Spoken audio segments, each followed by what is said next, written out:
মাধ্যমিক পরীক্ষার্থীদের জন্য একটি ইনফরমেশান পূর্ণ একটি ভিডিও এবং এই ভিডিওটা ইতিহাসের ভিডিও।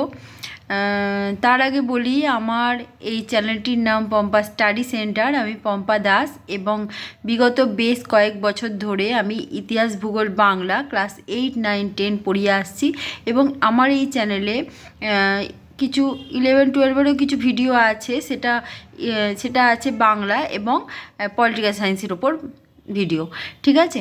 এবং যারা মনে করছে যে তারা নোটস নেবে, সহজে মুখস্থ হয়ে যাবে এমন কিছু টেকনিক শিখবে এবং তারা কিছু অথেন্টিক নোটস নেবে, কিছু কোশ্চেন অ্যান্সার ডিসকাশন শুনবে, কিছু ইতিহাস ভূগোল বাংলা রিলেটেড কিছু কোশ্চেন অ্যান্সার তারা দেখবে, কিছু ইনফরমেশান জানবে এবং তার জন্য তাদেরকে প্লে লিস্টে যেতে হবে এবং সেই প্লে লিস্টে গিয়ে তারা মনের মতন ভিডিও পেয়ে যাবে। এখানে কিন্তু ভূগোল ম্যাপ পয়েন্টিং, ভূগোলের প্রচুর ভিডিও, ইতিহাসের ভিডিও, বাংলার ভিডিও সব দেয়া আছে, বাংলার ব্যাকরণ রচনা সব দেয়া আছে, ঠিক আছে।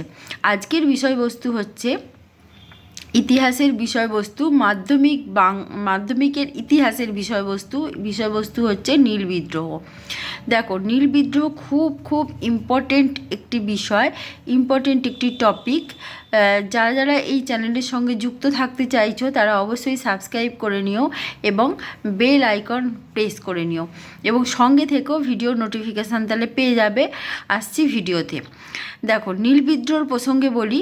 নীল বিদ্রোহ প্রথম কে চাষ করেছিলেন? প্রথম নীল চাষ, পুরোটা প্রথম থেকে শেষ অবধি আমি ডিসকাশান করব, ঠিক আছে। প্রথম থেকে শেষ অবধি বলবো। ব্যাপারটা হচ্ছে, আসলে নীল হচ্ছে একটি গাছের বীজ থেকে পাওয়া যায় নীল রং এবং যেটা হচ্ছে ইংল্যান্ডের ম্যানচেস্টারে বস্ত্র তৈরি কারখানা আছে, সেটা পৃথিবীতে অনেক বিখ্যাত এবং এই বস্ত্র তৈরি কারখানাতে নীল রঙের খুব চাহিদা এবং সেই কারণে তারা কি করত, নীল চাষ করত। নীল গাছ থেকে এক ধরনের বীজ পাওয়া যায়, সেই বীজ থেকে গুঁড়ো করলে নীল রং তৈরি হয়, ঠিক আছে। যে ডাস্টটা পাওয়া যায় সেটাই নীল এবং এর জন্য তারা ভারতে বা অন্যান্য জায়গায় যে সমস্ত দেশগুলো তারা অধিকার করেছিল, তারা সেখানে চাষ করত এবং এখানে ভারতে বিশেষ করে বাংলায় প্রথম যখন নীল চাষ শুরু হলো সেটা হচ্ছে 1777 সালে।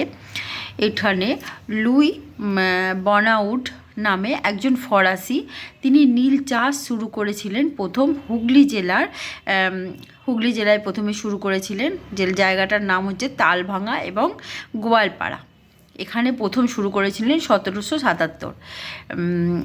এবার এরপর থেকেই কিন্তু নীল চাষ শুরু হয়ে যায়। চাষিদেরকে জোর করে নীল চাষ করানো হতো। চাষিদের যে নীল চাষ করতে ইচ্ছুক তারা ছিল না, কারণ নীল তো আর খাওয়া যায় না, ফসলও নয় কোনো, সেই জন্য। এবং তারা জানতো না যে এতে জমির উর্বরতাও নষ্ট হয়ে যায়। যখন জমির উর্বরতা নষ্ট হয়ে যায় এটা তারা জানতে পারলো, তখন কিন্তু নীল চাষে অনিচ্ছুক হয়ে পড়লো এবং তারা তো এখানে পয়সাও পাচ্ছে না। পাশাপাশি চাষিদের তো খাবার খেতে হবে, তাদের ধান চাষ করতে হবে, তাদের অন্যান্য সবজি ফসল চাষ করতে হবে, সেই কারণে তারা নীল চাষ করতে অনিচ্ছুক হয়। সেই সময় নীলকর সাহেবরা কী করতো, ব্রিটিশরা কী করতো, দাদন দিত, মানে অগ্রিম অর্থ দিয়ে লেখাপড়া করে নিল, তাহলে তারা নীল চাষ করতে বাধ্য হয়ে পড়লো। এবং তারা তো পড়াশুনো জানতো না, ভারতীয় যারা চাষিরা ছিল, এবং তাদেরকে অগ্রিম অর্থ দিয়ে বাধ্য করে, এবং তারা যেহেতু পড়াশোনা জানতো না, তার ফলে তারা যে সমস্ত কাগজে তারা সহিসাবুত মানে টিপছাপ দিতে হতো, কি লেখা থাকতো সেটাও তারা জানতো না। এবং এখানে তারা যখন অনিচ্ছুক হতো, দাদন নিতে অনিচ্ছুক হতো, তখন তাদের ওপর অকথ্য অত্যাচার চলতো। তাদের জমি জমা কেড়ে নেওয়া, তাদেরকে ঘর বাড়ি পুড়িয়ে দেওয়া, আগুন জ্বালিয়ে দেওয়া, মেরে ফেলা, নানা রকমের অত্যাচার চলতে থাকে। এবং এখানে যেটা দেখা গেছে, যেটা হচ্ছে নদিয়া জেলার কৃষ্ণনগরের কাছে চৌগাছা নামক একটি গ্রামে দুই কৃষক নেতা, মানে কৃষক চাষি আর কৃষক, যারা দুই কৃষক, এরা প্রথম নীল চাষের মানে বিরোধিতা করে, নীলকরদের অত্যাচারের বিরোধিতা করে। এরা হচ্ছেন বিষ্ণুচরণ বিশ্বাস এবং দিগম্বর বিশ্বাস, ঠিক আছে।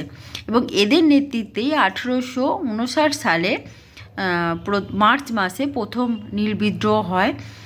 এরপর এই বিদ্রোহ বর্ধমান, বীরভূম, মুর্শিদাবাদ, যশোর, পাবনা প্রভৃতি বিভিন্ন জায়গায় ছড়িয়ে পড়ে, ঠিক আছে, ঢাকা প্রভৃতি জায়গায় ছড়িয়ে পড়ে।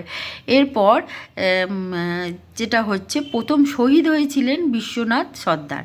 তিনি প্রথম শহীদ হয়েছিলেন এবং ব্রিটিশরা তাকে বিষে ডাকাত বলতো এবং তাকে নদিয়ার আসারনগরে ফাঁসি দেওয়া হয়েছিল। তোমরা বইয়ের পাতায়ও তার নাম পড়ে থাকবে।